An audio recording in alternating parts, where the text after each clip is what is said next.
આજની ધર્મકથા. પ્રણામ. પરમ પૂજ્ય મુનિરાજ શ્રી લબ્ધિ વિજયજી મહારાજ, પરમ પૂજ્ય ગુરુવર્ય શ્રી કમલ સુરેશ્વરજી મહારાજાની નિશ્રામાં ઝડપભેર એવા તૈયાર થઈ રહ્યા છે કે જાણે જીન શાસનને એક બહુ મોટું રત્ન મળવાની તૈયારીઓ શરૂ થઈ ગઈ હોય. પરમાત્માનું શાસન એવા બધા ગુરુ ભગવંતોની પરંપરાથી ઉજ્જવળ બન્યું છે કે જે ગુરુ ભગવંતોના જીવનનું વર્ણન સાંભળતા સાંભળતા આપણને એવું લાગે કે આમાંનું એક પણ કદાચ ગેરહાજર હોત તો પણ પરમાત્માના શાસનને આજે જે રીતે આપણે મેળવ્યું એ મેળવાત કે નહીં એ પ્રશ્ન છે. એટલું અતુલ્ય યોગદાન એક ગુરુ ભગવંતોનું કે આપણને ખરેખર એવું લાગે કે જીન શાસન પામવાની વર્થીનેસ છે એ આ લોકો સિવાય બીજે ક્યાંય નથી. અને એટલે જ આપણને એક ઇન્સ્પિરેશન મળે છે કે આપણે કંઈક અંશે તો આપણા જીવનમાં યોગદાન આપવાનો પ્રયત્ન તો કરીએ. આ ગુરુ ભગવંતોની તોલે તો કોઈ કાળે કયા ભવે નહીં આવી શકીએ, પરંતુ જેટલું શક્ય છે એટલું આપવાનો આપણે પ્રયત્ન કરવું એ જ આપણું ખરું જૈનત્વ છે. લબ્ધિ વિજયજી મહારાજ સતત ગુરુની નિશાની અંદર એમની સાથે સતત વિહારમાં હારે રહી અને હવે એક પ્રવચનકાર તરીકે ઉપસવાના શરૂ થયા. વડોદરામાં છાણી સાહેબ જે રહ્યા ત્યાંથી પછી ભરૂચ સાહેબ ગયા. ત્યાં પણ એમના જાહેર પ્રવચનો એ એટલા બધા અદ્ભુત રીતે લોકો દ્વારા સંવેદાતા અને ઝીલાતા હતા કે એવું લાગે કે આ લબ્ધિ વિજયજી મહારાજ સાહેબ એ જાણે ઉપાશ્રયની 4 દિવાલોની અંદર બંધિયાર રહી અને પોતાનું જીવન સામાન્ય રીતે પ્રવચનો આપીને પૂર્ણ કરી દે એ વાળી પ્રકૃતિ નથી જ. અને એટલે કમલસુરી મહારાજ સાહેબે પણ આ એમની યોગ્યતાને બરોબર પરખી અને એના કારણે જાહેરમાં જાહેર પ્રવચન આપણે અત્યારે એ ટ્રેન્ડવાળા છીએ કે જ્યાં જાહેર પ્રવચન પણ ઉપાશ્રયમાં થાય. હું જે વાત કરી રહ્યો છું જાહેર પ્રવચન એ રીતસર જાહેરમાં થતા. જાહેર એટલે એબ્સોલ્યુટ, યા તો રોડ પર અને યા તો સાવ ખુલ્લામાં. આવો એક આખો ટ્રેન્ડ એ લબ્ધિ વિજયજી મહારાજ સાહેબથી બહુ સુપર્બ રીતે શરૂ થયેલો હતો. સાહેબ ભરૂચથી વિહાર કરી અને માળવા દેશ, આજનું મધ્યપ્રદેશ, ત્યાં પધાર્યા. સૌથી પહેલું રતલામ આવ્યું અને આ રતલામ લબ્ધિ વિજયજી મહારાજ અને કમલસુરી મહારાજ આ જોડીની પાછળ રીતસર ઘેલું થયું. મહાત્માઓના પ્રવચન જે રીતે થાય અને જે રીતે, એક તો કમલસુરી મહારાજ સાહેબ પોતે મૂળ પંજાબના, એટલે હિન્દીની ઉપરની એમની ગ્રીપ એ અનપેરેલલ, અને એમની સાથે રહીને હવે લબ્ધિ વિજયજી મહારાજ સાહેબ પણ સંપૂર્ણપણે જાણે હિન્દી ભાષી થઈ ગયા હોય એટલી જબરદસ્ત ગ્રીપ સાથે હિન્દીમાં પ્રવચનો આપતા. અત્યારની પરિસ્થિતિ જોતાં આપણે એવું કહીએ કે ગુજરાતી માણસ કોઈ પણ ભાષા બોલે તો એ ગુજરાતીમાં જ બોલતો હોય. એ હિન્દી પણ બોલે તો એ ખ્યાલ આવી જાય કે આ ભાઈ ગુજરાતી છે. પણ અહીંયા લબ્ધિ વિજયજી મહારાજ સાહેબ એમણે એમના જીવનની અંદર પોતાના ગુરુનું સર્વસ્વ જાણે બ્લોટ કરવા માટે બેઠા હોય એવી રીતે ભાષાની ફ્લુઅન્સી પણ એમણે સારામાં સારી રીતે એવી રીતે ઘડી પોતાનામાં કે હિન્દીમાં એક ધારા પ્રવચનો ચાલતા હોય તો પણ એ અસ્ખલિત ધારામાં ક્યાંય ભાષાની તકલીફ ન સામેવાળાને વર્તાય ન સાહેબના વર્તાય. એટલું બધું ભાષાકીય ભંડોળ એમના મનમાં પણ હિન્દીનું ઊભું થયું હતું કે પોતાના વિચારોને એ તાત્કાલિક ધોરણે હિન્દી ભાષાની અંદર વ્યક્ત કરવામાં સક્ષમ બનતા ગયા. મધ્યપ્રદેશના એ બધા પ્રવચનો ટોટલ હિન્દીમાં અને પ્રજા આટલા જબરદસ્ત તાત્વિક પ્રવચનકારને આટલી સરળ ભાષામાં પ્રવચન આપતા કરતા જોઈ અને દિવસે ને દિવસે ઉમળવા લાગી, વધવા લાગી. સાહેબે માંડવગઢની યાત્રા કરી, રતલામથી આગળ વધતા. આ માંડવગઢ જતાં પહેલાં રતલામની અંદર એક શ્રાવક હતા, શેઠ મિશ્રીમલજી, જેમની પાછળથી દીક્ષા થઈ અને એમનું નામ પૂજ્ય મલય સાગરજી મહારાજ સાહેબ હતું. પણ આ શેઠ મિશ્રીમલજી જે છે, એમણે રતલામની અંદર પહેલી વાર જ્યારે લબ્ધિ વિજયજી મહારાજ સાહેબના તત્વ પ્રકરણોના પ્રવચનો સાંભળ્યા ત્યારે એ સંપૂર્ણપણે દિગ્મૂઢ અવસ્થામાં વયા ગયા. એટલા બધા શોક્ડ અને સરપ્રાઇઝ હતા કે આ ઉંમરના બાળકની પાસે આવું તત્વ આટલી લાઇટ ભાષામાં, આટલી ઇઝી લેંગ્વેજમાં, આટલી ક્લેરિટી સાથે, પણ એના કરતાં ગજબના ઊંડાણ સાથે આ જે બધી ઘટનાઓનું સંમિશ્રણ જોવા મળ્યું, એ એમને એવું લાગ્યું કે કદાચ આ ઘટના હું જીવનમાં ફર્સ્ટ ટાઈમ જોઈ રહ્યો છું. આ મિશ્રીમલજીએ કર્મ ફિલોસોફી વિશેના જે એમના પ્રવચનો હતા એ પ્રવચનોની નોંધ બનાવી અને નોંધ બનાવ્યા પછી એ સમયે એમને પુસ્તકારૂઢ કર્યા હતા. એવી જબરદસ્ત કર્મ ફિલોસોફીના ધણી લબ્ધિ વિજયજી મહારાજ સાહેબ એ સમયે મુનિપણામાં પણ જબરદસ્ત રીતે હતા. માંડવગઢ પધાર્યા. માંડવગઢ એટલે સરસ મજાનું શિખરવાળું, વિશાળકાય અને ભવ્ય પ્રાચીન જીન મંદિર ધરાવતું એક એવું સ્થળ કે જ્યાં એક તેજસ્વીતા અને ઝગમગતી જ્યોત સમા જિનાલયોની ચમત્કારિતા સાથે સાથે પ્રાચીનતા, આ બધું જોઈ અને લોકોને એવું લાગી જાય કે આના કરતાં શુભ સ્થળ આપણા પોતાના આનંદ માટે બીજું ક્યાં ગોતવા જવું. માંડવગઢનો ઇતિહાસ ખૂબ પ્રાચીન છે, આપણે પાઠ પરંપરામાં પણ જોયું છે. પેથળશા મંત્રી વગેરે આ માંડવગઢની અંદર ખૂબ સારું એવું રોકાણ કરી ચૂક્યા હતા. એટલે આ માંડવગઢની અંદર લબ્ધિ વિજયજી મહારાજ સાહેબ અને કમલસુરી મહારાજ સાહેબ બંનેને એટલો બધો આનંદ આવ્યો કે ત્યાં એમણે સારી એવી સ્થિરતા કરી. ત્યાર પછીથી ત્યાં પ્રાણ પ્રતિષ્ઠા વગેરે પણ થયું અને એ બધી વસ્તુઓમાં નિશ્રા આપવામાં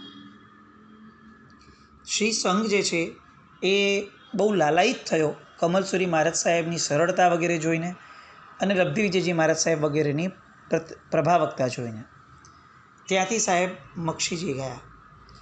મક્ષીજીની અંદરથી સરસ રીતે ભક્તિ આદિ કરી અને મહિદપુર ગામમાં સાહેબ પધાર્યા. આ મહિદપુર ગામ એ લબ્ધિ વિજયજી મહારાજ સાહેબના જીવનના શરૂઆતના સમયનું બહુ જ, આમ આપણે કહી શકીએ કે અગત્યનું એમના જીવનના એક એ જે ફેઝ હતો એ ફેઝના બહુ મહત્ત્વના પ્રસંગો એ આ મહિદપુરની અંદર થયા. કારણ કે આ એવું ચાતુર્માસ હતું કે જે ચાતુર્માસની અંદર સાહેબે અનુષ્ઠાનોનો ડંકો વગાડ્યો હતો. એક પછી એક અનુષ્ઠાનો એવા, અત્યારે આપણે બધા અનુષ્ઠાન પ્રિય થઈ ગયા અને રોજ કંઈક ને કંઈક નવા અનુષ્ઠાનો આપણને સાંભળવા મળે. પણ આ એ સમય હતો કે જ્યારે અનુષ્ઠાનોના નામે આપણે ત્યાં શાસ્ત્રીય પૂજનો સિવાયની બીજી કોઈ મર્યાદા ઉલ્લંઘાતી નહોતી. અને એવા સમયે પણ ચાતુર્માસની અંદર જે નવી નવી ધારાઓ લબ્ધિ વિજયજી મહારાજ સાહેબે પ્રસરાવી હતી અને એના કારણે મહિદપુરને એવું લાગવા લાગ્યું કે આપણે જાણે કોઈ અલગ જગતમાં આવી ગયા છીએ. અને એટલી જબરદસ્ત રીતે મહિદપુર જે જોડાયું અને એ સફળતમ ચાતુર્માસ જે સાહેબનું થયું એ એમના જીવનના પ્રારંભિક સમયની અંદરમાં જાણે શિરમોર કહી શકાય એવું એક સુંદર મજાનું આ ચાતુર્માસ મહિદપુરનું થયું. હવે આ મહિદપુરથી જ્યારે સાહેબ નીકળવાના હતા ત્યારે એમને વડોદરાના એક શ્રાવકે આવી ત્યાં સાહેબને વંદન કરવા આવ્યા હતા અને એમણે વિનંતી કરી કે સાહેબ આપણે સમેત શિખરજીનો છરી પાલિત સંઘ કઢાવડાવીએ. કમલસુરી મહારાજ સાહેબે આ વિનંતી પર વિચાર કર્યો અને એમને એવું લાગ્યું કે આ યાત્રાઓ કરવા જેવી છે, કારણ કે તીર્થોની રક્ષા તો જ થશે જો ત્યાં શ્રાવકો અને સાધુઓના ફૂટફોલ વારંવાર થશે. અવાવરી જગ્યાઓ એ કોઈ પણ પચાવી શકે, પછી એ ઘર હોય કે તીર્થ હોય, પછી જેણે પચાવી પાડી એના ઉપર દોષનો ટોપલો ઢોળવો એ યોગ્ય નથી.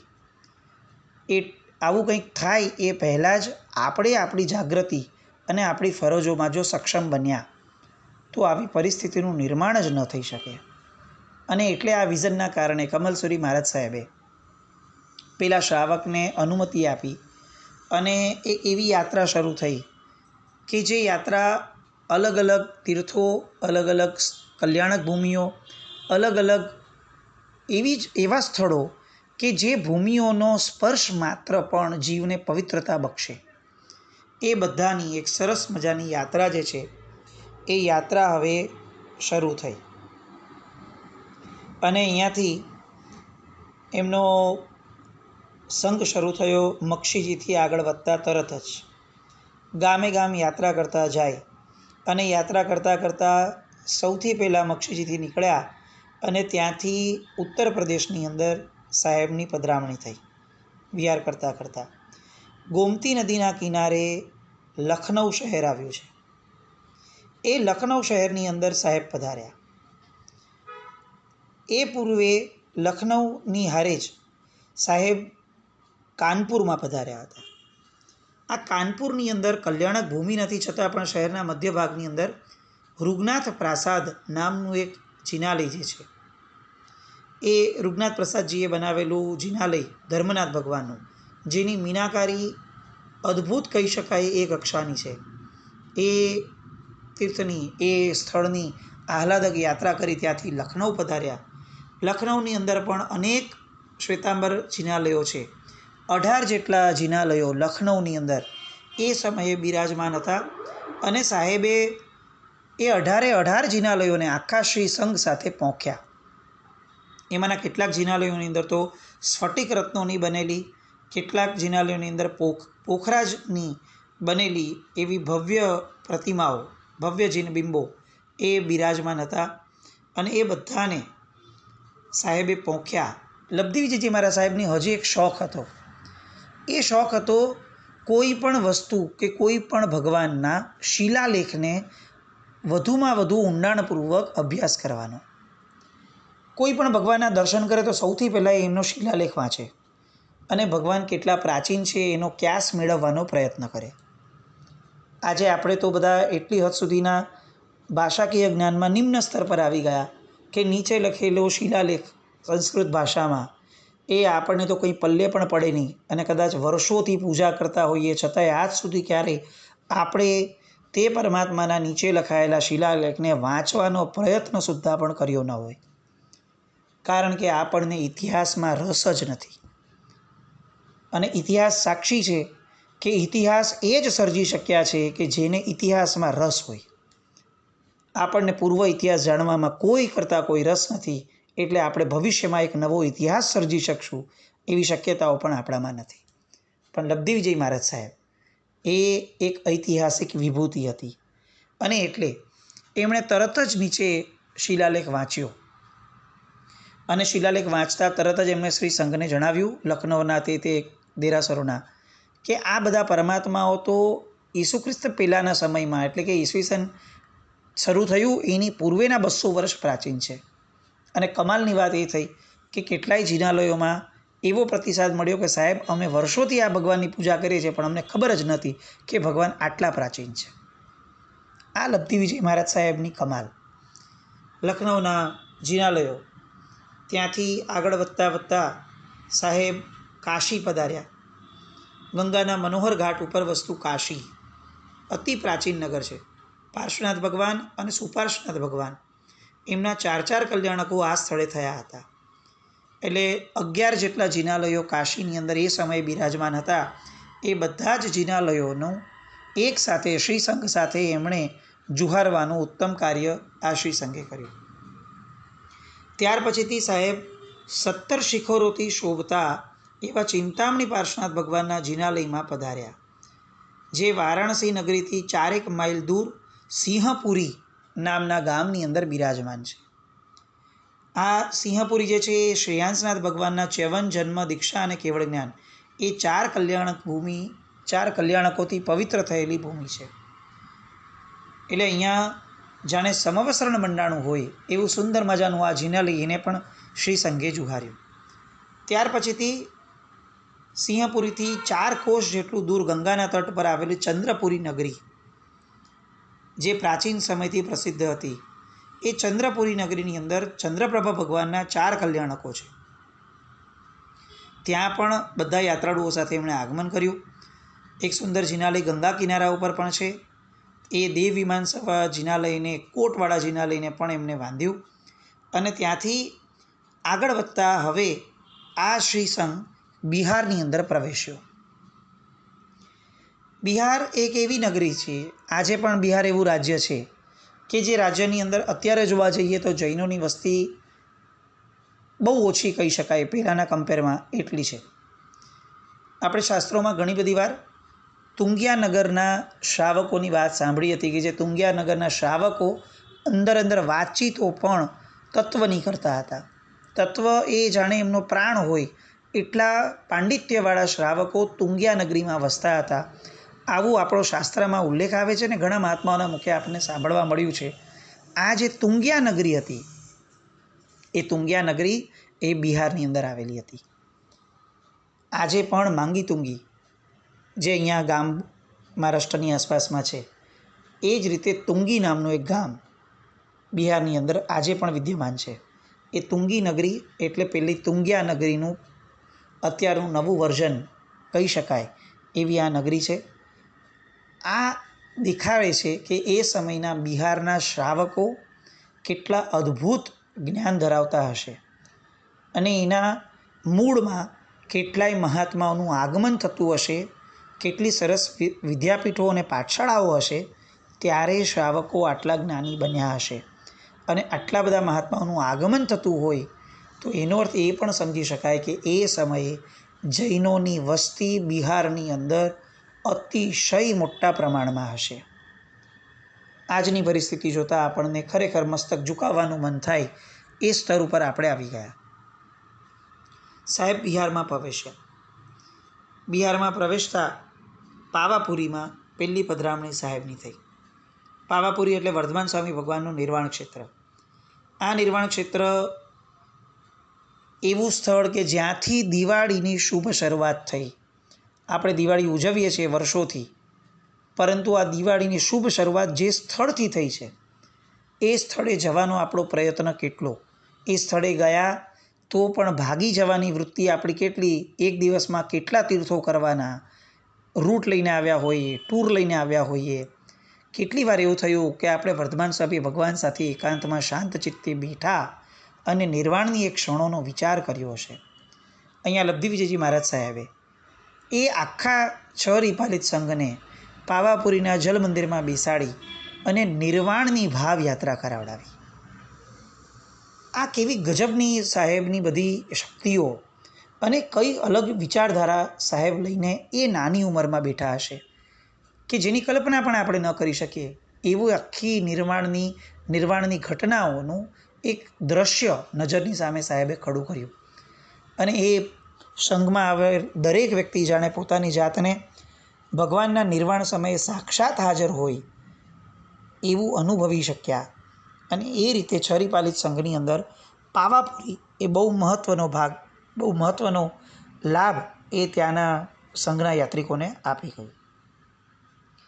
જળ મંદિરની આટલી સરસ યાત્રા કર્યા પછી સાહેબ આખા શ્રી સંઘ સાથે ગુણિયાજી તીર્થ પધાર્યા. આ ગુણિયાજી તીર્થ એટલે ગૌતમ સ્વામી ભગવાન આદિ ગણધર ભગવંતો, એ ગણધર ભગવંતોની યાદગીરી રૂપે તીર્થ છે. ગુણશીલ નામનું ઉદ્યાન છે. એ પુરાતન સમયમાં ગુણશીલ ઉદ્યાન જે કહેવાતું હતું એ ગુણિયાજી તીર્થ તરીકે આજે પ્રસિદ્ધ થયું. આ ઉદ્યાન રાજગૃહી નગરીની અંદર ગણાતું હતું. પહેલાં ગૌતમ સ્વામી ભગવાનના પુનિત પાદ પદ્મથી પવિત્ર થયેલી આ ભૂમિ, જ્યાં વર્ધમાન સ્વામી ભગવાન મૂળ નાયક તરીકે બિરાજમાન છે.